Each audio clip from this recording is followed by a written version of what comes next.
পাবনার ঈশ্বরদীতে দাদি ও নাতনির মরদেহ উদ্ধার করেছে পুলিশ। এর মধ্যে ঘর থেকে দাদি ও পাশের ক্ষেত থেকে কিশোরী নাতনির মরদেহ উদ্ধার করা হয়।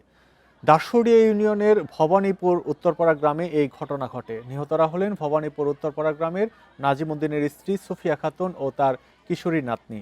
স্থানীয়রা জানান, মধ্যরাতে ওই বাড়িতে হঠাৎ কান্নাকাটির আওয়াজ শুনে রাস্তায় বের হন তারা।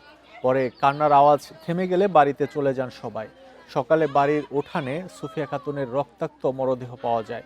খোঁজাখুঁজির পর বাড়ির পাশে সরিষা ক্ষেতে পাওয়া যায় নাতনির মরদেহ। তাকে ধর্ষণের পর হত্যা করা হতে পারে বলে ধারণা স্বজন ও এলাকাবাসীর। ঈশ্বরদী থানার ওসি মোহাম্মদ মমিনুজ্জামান জানান, কারা কি কারণে তাদের হত্যা করলো তা তদন্ত করা হচ্ছে। এ নিয়ে বিস্তারিত জানবো। পাবনা থেকে যুক্ত হচ্ছেন সহকর্মী খায়রুল ইসলাম। খায়রুল, এই যে দুজনের মরদেহ উদ্ধার হলো, আসলে পুলিশ প্রাথমিকভাবে কি বলছে, ধারণা কি করছে, কেন এই হত্যার ঘটনা?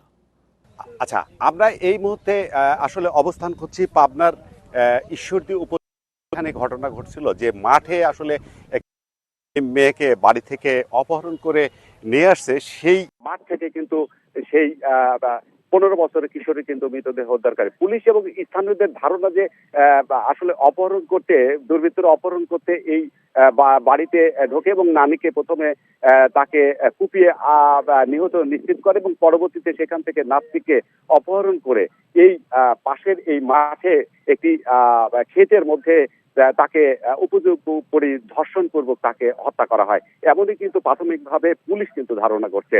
আপনার এই মুহূর্তে পুলিশ এবং গোয়েন্দা পুলিশ এবং ঈশ্বরদী থানা পুলিশের একটি দল সুরুথাল রিপোর্ট সংগ্রহ করছেন এবং নিহতদের মৃতদেহ উদ্ধার করে ময়নাতদন্তের জন্য প্রস্তুতি নিচ্ছেন। এবং এই ঘটনার পরপরই কিন্তু এলাকার অসংখ্য মানুষ এখানে উপস্থিত হয়েছেন এবং অতিরিক্ত পুলিশ সুপার ঈশ্বরদী সার্কেলের যিনি দায়িত্বে আছেন তিনিও এখানে ঘটনাস্থল পরিদর্শন করেছেন। পুলিশের ঊর্ধ্বতন কর্মকর্তারা পরিদর্শন করছেন। সব মিলিয়ে বলা যায় যে এই হত্যাকাণ্ড কে কারা কিভাবে ঘটালো বিষয়টি পুলিশ খতিয়ে দেখছে। এই ছিল আমার কাছে পাবনার ঈশ্বরদী থেকে হত্যাকাণ্ডের সর্বশেষ। পাবনার ঈশ্বরদীতে দাদি এবং নাতনির মরদেহ উদ্ধার করেছে পুলিশ, সে খবর জানাচ্ছিলেন সহকর্মী খায়রুল ইসলাম।